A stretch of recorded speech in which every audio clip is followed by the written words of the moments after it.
Hello, fifth class. How are you all? Fine. So, students, previously we completed your first chapter, Our Planet. Today we talk about your second chapter of social science, Wealth of Nature. यानी कि nature की क्या कमाई है, वो कितना उसकी wealth है। तो बच्चों, अगर हम नेचर के बारे में बात करें तो नेचर हमें दो टाइप के रिसोर्सेज देती है, एक तो रिन्यूएबल और एक नॉन रिन्यूएबल। और बच्चों, अगर हम रिसोर्सेज की बात करें तो रिसोर्सेज भी टू टाइप्स के होते हैं, एक नेचुरल और एक मैन मेड। अब आप बोलेंगे बच्चों कि रिसोर्सेज क्या होते हैं, तो ध्यान से सुनिए मेरी बात। Any element which fulfill our need is called resource. यानी कि कोई भी ऐसी चीज़ जो हमारी नीड को फुलफिल करे, जो हमारी नीड को पूरी करे, वो हमारे लिए रिसोर्स है। जैसे कि अभी आप वीडियो देख रहे हैं आप वीडियो, आप किस में से देख रहे हैं? मोबाइल में से देख रहे हैं। तो ये आपकी एक नीड है कि आप पढ़ाई करें, और उस नीड को पूरी कौन कर रहा है इस समय? ये मोबाइल। तो ये मोबाइल बच्चों आपके लिए एक रिसोर्स है। आप रात में कोई चीज़ देख पाते हैं, किसकी मदद से? लाइट की मदद से। वो लाइट क्या हुई बच्चों? रिसोर्स हुई। जो आपकी नीड को पूरा करे बच्चों, वो आपके लिए रिसोर्स है। और ये सब कैसी रिसोर्स हैं बच्चों? जैसे कि मोबाइल, लाइट, रेफ्रिजरेटर्स, टीवीज, ये सब कैसे रिसोर्सेज हैं बच्चों? Man made. यानी कि जो इंसान बनाए जो चीज़ें, वो मैन मेड रिसोर्स हो जाती हैं बच्चों। और जो चीज़ें नेचुरली होती हैं उनको बोलते हैं बच्चों नेचुरल रिसोर्सेज। समझे आप? यानी कि रिसोर्स वो होता है जो हमारी नीड को फुलफिल करे, वो चीज़ विच फुलफिल आवर नीड। सो बच्चों, इसके अंदर हम क्या क्या पढ़ने वाले हैं? सबसे पहले हम इसमें पढ़ेंगे रिन्यूएबल रिसोर्सेज।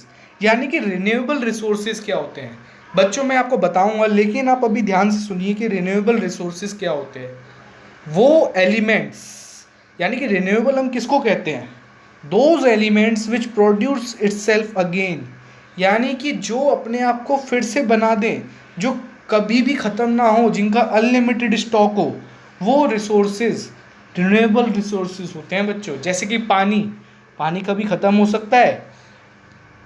सर कहते तो हैं कि पानी ख़त्म हो सकता है, आप बचाइए पानी को। बेटा कहते तो हैं, लेकिन वो साफ़ पानी के बारे में बात होती है, जो ग्राउंड वाटर होता है, अंडरग्राउंड वाटर होता है। लेकिन कभी पानी समुद्र में से सूख सकता है?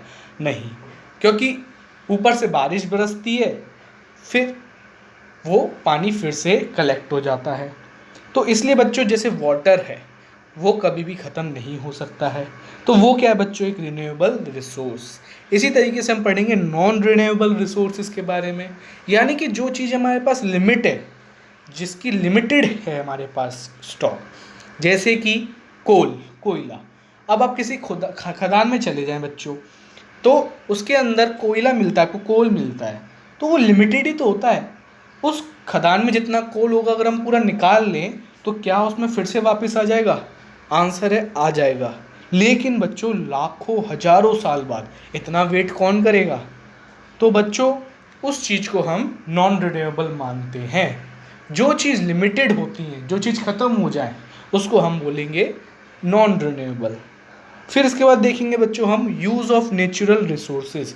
अब चाहे नॉन रिन्यूएबल कह लो, यानी कि कोल, कोयला, या फिर कैरोसिन, ऑयल, पेट्रोल, ये सब क्या है बच्चों? Non renewable. और चाहे रिन्यूएबल रिसोर्स कह लो, जैसे कि वाटर, सॉइल, ये सब क्या है? नेचुरल रिसोर्सेज, यानी कि रिन्यूएबल रिसोर्सेज। यानी कि मैं आपको क्या बताना चाह रहा हूँ बच्चों, रिन्यूएबल और नॉन रिन्यूएबल रिसोर्सेज दोनों ही नेचुरल रिसोर्सेज होते हैं। तो इन रिसोर्सेज का हम यूज़ कैसे करते हैं, ये इस चैप्टर में जानेंगे, use of natural resource. Fourth देखिए, कंजर्विंग नेचुरल रिसोर्सेज, यानी कि कैसे हम इन नेचुरल रिसोर्सेज की प्रोटेक्शन कर सकते हैं, सुरक्षा कर सकते हैं। उसका मतलब होता है कंजर्विंग, यानी कि प्रोटेक्शन, सुरक्षा। हम कैसे इन नेचुरल रिसोर्सेज की प्रोटेक्शन कर सकते हैं? जैसे कि हम कहते हैं प्रोटेक्शन करिए, कंजर्व करिए वाटर को बचाइए। क्योंकि अगर साफ़ पानी ख़त्म हो गया बच्चों एक बार ज़मीन से, तो फिर बहुत मुश्किल होती है वहाँ पे वापस आने में। अब पानी ज़मीन में जाता है तो टाइम तो लगता ही है नीचे पहुंचने में भी, तो इसलिए कहते हैं बच्चों सेव वाटर। तो आइए बच्चों रीडिंग करते हैं one by one, line wise. So nature has gifted our earth with many resources, यानी कि हमारी जो अर्थ है, नेचर ने हमारी अर्थ को कई सारे रिसोर्सेज दे रखे हैं गिफ्ट में, यानी कि कई सारी ऐसी चीज़ दे रखी हैं जो हमारी नीड को फुलफिल करे। We use this gifts of nature to fulfill our daily needs, और हम उन गिफ्ट्स को यूज़ करते हैं हमारी डेली नीड्स को फुलफिल करने में। जैसे कि हमें प्यास लगती है तो हम वाटर से मिटाते हैं, तो वाटर क्या है हमारे लिए? एक रिसोर्स। समझ रहे हैं बच्चों आप? तो natural resources are those resources, natural resources बच्चों वो रिसोर्सेज होते हैं that are provided by nature, जो कि हमें नेचर से मिलते हैं। जैसे कि वाटर, लैंड, सनलाइट, जैसे कि पानी, ज़मीन हो गई बच्चों, ज़मीन हमारी नीड को फुलफिल तो कर रही है। हम किसकी वजह से धरती पर हैं? धरती की वजह से ही तो धरती पर हैं, इस अर्थ पर हैं। तो लैंड भी हमारे लिए एक रिसोर्स है, और कैसा रिसोर्स है? नेचुरल, नेचुरली है, ये मैन ने नहीं बनाई है ज़मीन, ये नेचर ने बनाई है, भगवान ने बनाई है। सनलाइट ये एक नेचुरल रिसोर्स है।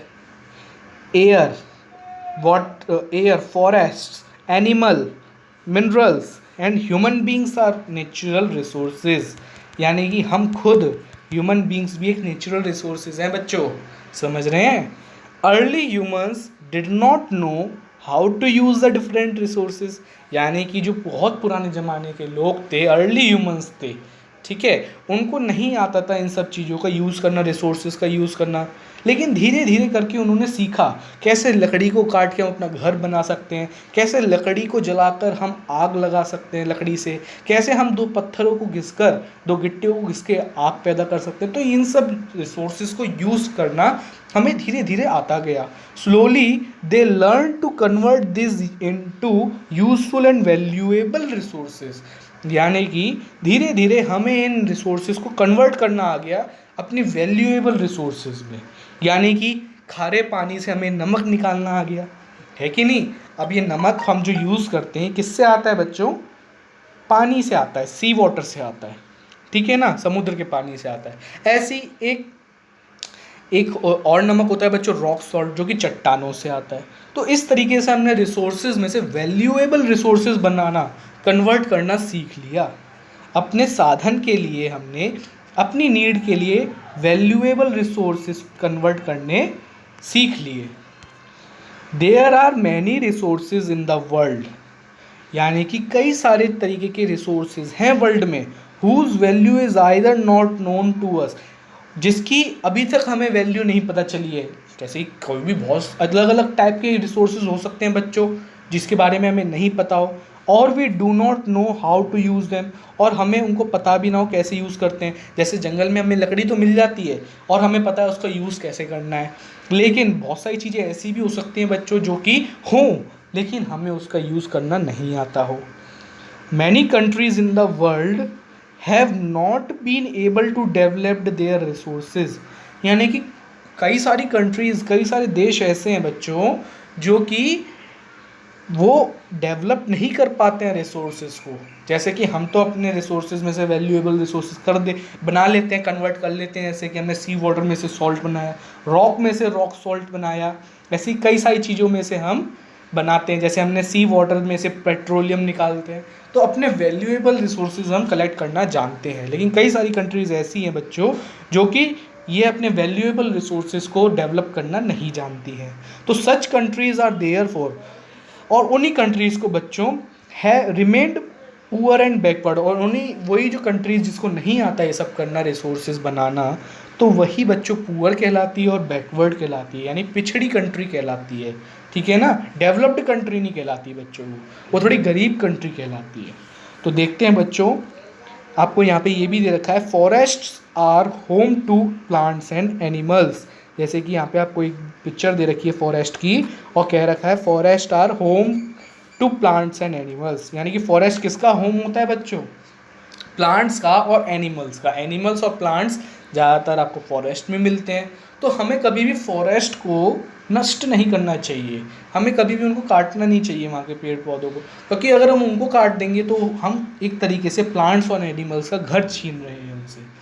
ओके बच्चों, कंस्ट्रक्शन के लिए ज़्यादातर क्या होता है, फॉरेस्ट को काट दिया जाता है, लेकिन ऐसा नहीं होना चाहिए, क्योंकि फॉरेस्ट किसका घर है, प्लांट्स का और एनिमल्स का, और प्लांट्स एंड एनिमल्स क्या हैं बच्चों, लिविंग बींग। तो हमें किसी लिविंग बींग का होम नहीं छीनना चाहिए। इसके बाद देखिए बच्चों, distribution of resources. In resources से क्या डिस्ट्रीब्यूशन है, जैसे कि नेचुरल रिसोर्सेज होते हैं वो दो काइंड में बांटे हुए हैं, मैंने आपको बताया था, रिन्यूएबल और नॉन रिन्यूएबल। तो देखिए बच्चों, रिन्यूएबल क्या होता है, मैंने अभी आपको बताया था बच्चों, रिन्यूएबल वो होता है जो रिसाइकल हो जाए, जो अपने आप खुद को बना ले, खुद से वो फिर से यूज़ में आ जाए। तो रिन्यूएबल रिसोर्सेज देखिए बच्चों, renewable resources, these are the resources that can be recycled and inexhaustible, यानी कि inexhaustible का मतलब क्या हुआ बच्चों, जो कभी भी खत्म ना हो। ठीक है, inexhaustible का मतलब which can never be end, जो कभी खत्म ना हो। जैसे कि वाटर कभी खत्म नहीं हो सकता, लैंड जमीन कभी खत्म नहीं हो सकती। ठीक है, इसी तरीके से तो ये क्या है बच्चों, इनएक्सहॉस्टेबल होती हैं, जो रिसोर्सेज रिसाइकल हो जाए, फिर से यूज़ में आ जाए, और जो ख़त्म ना हो सके कभी भी, इनएक्सहॉस्टेबल हो, जो वही कहलाता है बच्चों रिन्यूएबल रिसोर्स। जैसे कि वाटर, सनलाइट होती है जो बच्चों को कभी भी ख़त्म नहीं हो सकती, है कि नहीं, और वो इनएक्सहॉस्टेबल होती है। विंड जैसे कि हवा आर सम एग्जाम्पल। तो यही सब एग्जाम्पल हैं बच्चों किसके, रिन्यूएबल रिसोर्स के। इसके बाद देखिए non renewable resource. Non renewable resource क्या होते हैं बच्चों, मैंने आपको बताया था, जो हमारे लिमिटेड स्टॉक में होते हैं, जो रिसाइकल नहीं हो सकते, जो एग्जॉस्टिबल हो, यानी कि जो ख़त्म हो सकते हो, विच कैन बी एंड। इनएग्जॉस्टिबल का मतलब बच्चों which can never be and, और एग्जॉस्टिबल का क्या मतलब हुआ बच्चों, विच कैन बी एंड, जो ख़त्म हो सकते हैं। जैसे कि लोहा हम कितना निकालेंगे, ज़्यादा से ज़्यादा बहुत निकाल सकते हैं, लेकिन एक समय पे जाके वो ख़त्म भी हो सकता है। इस तरीके से कोयला, किसी खदान में से आप कोयला निकाल लें तो एक क्वांटिटी तो होगी कि इस क्वांटिटी में अवेलेबल है वो, उसके बाद वो ख़त्म हो जाएगा। ठीक है बच्चों, तो ऐसी चीज़, ऐसे रिसोर्सेज जो यूज़ करे जा सकें बार बार, लेकिन एग्जॉस्टिबल हो, ठीक है ना, मतलब कि वो ख़त्म हो जाते हैं। They are those resources which can be used again and again. ऐसे रिसोर्सेज होते हैं बच्चों जो बार बार यूज़ करे जाते हैं, एंड आर एग्जॉस्टिबल, जो कि ख़त्म हो जाते हैं, ख़त्म हो सकते हैं, जो ख़त्म हो सकते हैं। जैसे कि आयरन यानी कि लोहा, आयरन यानी बच्चों लोहा। यूरेनियम क्या होता है बच्चों, अगर हम यूरेनियम की बात करें बच्चों, तो ये ज़्यादातर मिसाइल्स में, एटम बम्स में, ठीक है ना, तो इन सब चीज़ों में ये सब यूज़ होता है बच्चों। यूरेनियम ये एक चमकदार एलिमेंट होता है बच्चों, इसमें से बहुत चमक आती है। ये पहले फोटोग्राफी में भी यूज़ होता था बच्चों, यूरेनियम की बात कर रहा हूँ मैं। फॉसिल फ्यूल्स क्या होते हैं, जैसे बच्चों ऑयल हो गया, कोल हो गया यानी कि कोयला हो गया। फॉसिल फ्यूल्स वो होते हैं बच्चों जो कि हजारों लाखों साल पुराने, जो मरे हुए जो प्लांट्स और एनिमल्स होते हैं, उनके जो अवशेष होते हैं, वो जब बरिड हो जाते हैं, जब वो धरती में समा जाते हैं प्लांट्स और एनिमल्स, तो वो नीचे जाके हजारों लाखों साल बाद क्या बन जाते हैं बच्चों, कोल और ऑयल बन जाते हैं, यानी कि फॉसिल फ्यूल्स कहा जाता है उनको। पेट्रोलियम आप जानते ही हैं, कोल यानी कोयला, ये सब चीज़ें क्या हैं बच्चों, नॉन रिन्यूएबल रिसोर्स हैं, समझ रहे हैं आप, जो कि लिमिटेड अमाउंट में हैं, ये ख़त्म हो सकते हैं, एग्जॉस्टिबल। इतना याद रखिए बच्चों, नॉन रिन्यूएबल रिसोर्स जो ख़त्म हो सकते हैं, एग्जॉस्टिबल हो जो, और रिन्यूएबल रिसोर्स क्या होते हैं बच्चों, जो कि इनएग्जॉस्टिबल हो, यानी कि जो ख़त्म ही नहीं हो सकते, वो होते हैं बच्चों रिन्यूएबल। और नॉन रिन्यूएबल जो ख़त्म हो सकते हैं, यानी कि एग्जॉस्टिबल होते हैं जो। इसके बाद देखिए बच्चों, आपको यहाँ पे एक पिक्चर दे रखी है ना, water is a valuable resource, यानी कि वाटर एक वैल्यूएबल रिसोर्स है। वाटर से हम कई सारी चीज़ें बना सकते हैं, वो हमारे पीने के काम में आता है, वो हमारी नीड पूरी करता है, तो ये एक वैल्यूएबल रिसोर्स है, और ये एक रिन्यूएबल रिसोर्स भी है। इसके बाद बच्चों आपको नीचे कॉलम दे रखा है डिड यू नो का।